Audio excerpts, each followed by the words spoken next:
Good evening, everyone. I'm Jose. This is TJ, Moses, and Jason, and we present Tjam. We set out with a goal to create an application that disables your ability to text while you drive. It's a huge problem. People are often very distracted by their smart devices, and the one place where people should devote their attention fully towards one thing is certainly behind the wheel of a moving car. Right now, our application utilizes Bluetooth OBD module. I'm going to give it to Jason to explain what the OBD module does. So, since we wanted a more accurate way of determining if a vehicle was moving other than a GPS or the accelerometer data, which is currently used on competitor apps, we wanted to use the actual speed data from the car. Since 1996, all vehicles, passenger vehicles, have been mandated to have an onboard diagnostic computer, which out of the hundreds of parameters of data you can pull, one of them is the actual vehicle speed. So using this little module here, you just plug it into a little port. It's usually right about here underneath the steering column, and you can read data. And we use Bluetooth to connect to the phone, to the cellular phone, to send the data. And from there, the app takes over. TJ? Okay, so I actually created the Bluetooth code. Yeah. And so here's like the header part of it. So this is where like the Bluetooth aspect starts. So without the Bluetooth, that will help us connect with the phone and the speedometer part of the car, which is where we're going to be setting up the speed, which will be happening on the phone first. Yeah. The application works by parsing the OBD feed for the hex string that includes, on the last 3 bits of the hex string is the speed data. So it parses the hex string for the speed data, and it executes airplane mode as a service. So the Bluetooth is listening at all times. And we had to come up with a scheme to make it such that we can maintain the Bluetooth connectivity while disabling the cellular radios, the NFC radios, the WiMAX radios, and just basically all services. So we execute airplane mode upon a set threshold. So let's say you put a threshold of 0 miles per hour. Once the car accelerates beyond 0 miles per hour, the application parses through that OBD feed in real time, sees the threshold has been exceeded, and executes airplane mode. And once it throttles down or falls below that threshold, airplane mode will then toggle off. So while the car is moving, you cannot send or receive data. But then when the car comes to a stop, you can send and receive. So we could demonstrate that on our video here.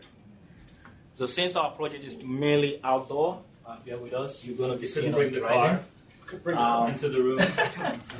So this is the car dashboard, and here is the phone that we have right there. Do you have sound in it? No sound, no. We're just going to walk you through it. So the car, as soon as the car starts moving, you will see the airplane mode will toggle on because of the threshold that we put there. Yeah, with us. Just go to the nighttime vid so you can see it clear.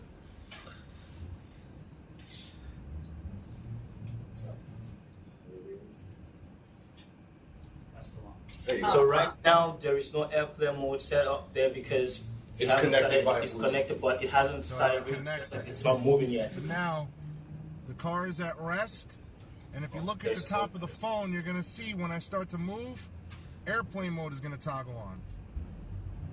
Boom. Right there. When I come to a stop, Nice. airplane mode toggles Toggles off right there.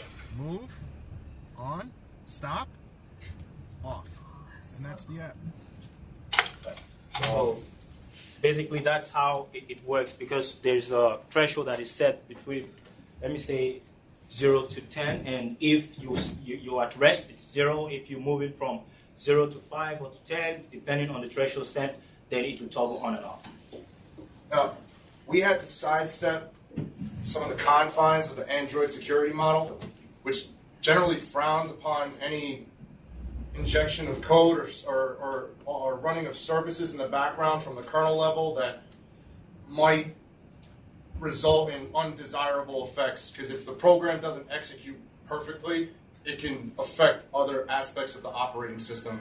So we literally we were only able to achieve the concept on a rooted Android device operating with version Cat 4.1. Anything beyond that, the security confines, it doesn't even let us get to the kernel.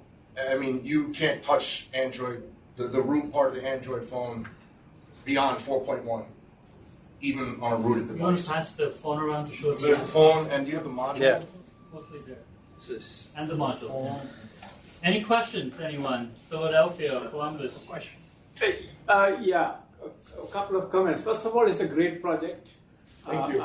My comment is to maybe think about expanding it because you may have a passenger who wants to use the phone.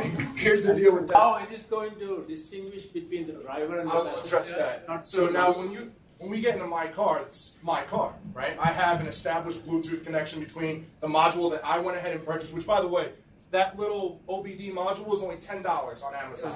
$8.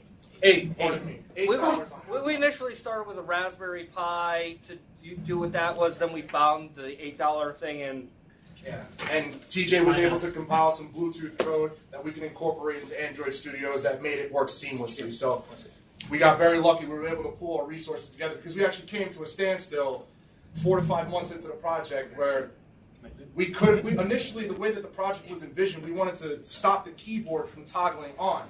But the scripts that pull for SMS in the background, you can't change that. You'd have to rewrite the entire OS to omit that aspect of the operating system. So it's like we had to come up with a workaround. So airplane mode running as a service was the next best thing. but to actually answer your question, though, Sorry. no, I got it. His actual question is, when you pair a Bluetooth module, it's specific to the phone and the module. So as long as you plug in that Bluetooth module into your car, your cell phone will disable when you get into your car and drive your car. Now, with your cell phone, you get on a bus, you get in someone else's car, your phone is going to work there just fine because it's not picking up the data from your car, which is home not moving. Well, So- I mean, that's what I was expecting. Yes. So then there's Yeah, a mechanism to passengers connect are to your fine. phone. Yep, passengers, it won't connect to the passengers because they're not connected to your Bluetooth module. It's pretty much car and phone specific. Okay, good. Thank you. I had a question. So, what happened with the folks that have either voice to text or they usually some of the text messages come on the screen or even verbally read to the person and read back? So But they that's don't what necessarily- Jose was getting at. Like, we wanted to just disable the ability to use the keyboard. That was our initial. So you could use the rest of the phone. You could have Bluetooth paired as well to your GPS or your cell phone, so you could use hands-free devices. However, that was just we weren't able to access that. We'd actually have to be Google to access that. Be quite frank, our ambition exceeded our ability at the beginning of the project. But the script remains untouched. I mean, you can't mess with those parameters on an Android phone or even through Swift on Apple. You can't do it. You don't have the permissions to access it. It's something that developers top level developers can only access. Like someone that works with Android or with Apple. Toggling We can't airplane sidestep mode. it. Yeah, it was our best compromise. I understand. Because that was our idea, was to take care of the keyboard popping up, so you can maintain, dictation. That was kind of my question was because a lot of business is done on the phone, especially if you drive a lot for your business. So disabling the phone calls or things like that is not helpful. But my other question was: is your phone pairing to the car specifically, or to the module. the module? So if I were to take that and plug it into a rental car or somebody else's car that I'm driving, and still have that Yes. ability. Yeah, that would be one of your paired devices. Yes. All right, so if there's no more questions for you. What's the distance? Sorry. I always You get the can last. clap. One more question. I always do the last minute stuff. What's the distance on the module? Distance how? We didn't get out of the car and actually Oh, test that. I'm assuming it's standard Bluetooth date. Yeah, I was gonna say, can I be here and then maybe my brother or my parents drive the car and it shuts off my phone? If you're in the driveway, at the same time, maybe. But as soon as they get, a parking lot. as soon as they get like 20 feet away, you're No, good. because when you said that when you're on the bus or something, it's not gonna work. I was thinking maybe someone else driving your car and it shuts it off. No. One more thing. We were thinking about pitching this to insurance companies too. Because insurance companies, they have what's called the Safe Driver program, where they keep a tally on your real-time sensor data, and it aggregates once a month, and they send it to you and say, hey, you received such and such of a discount this month. We wanted to make it like, the safer driving program where now it sees like, hey, this person not operating their phone and texting at the same time, driving and texting. Yeah. No, it's not an incentive, maybe. The idea is good. That's our product pitch. All right. Thank you.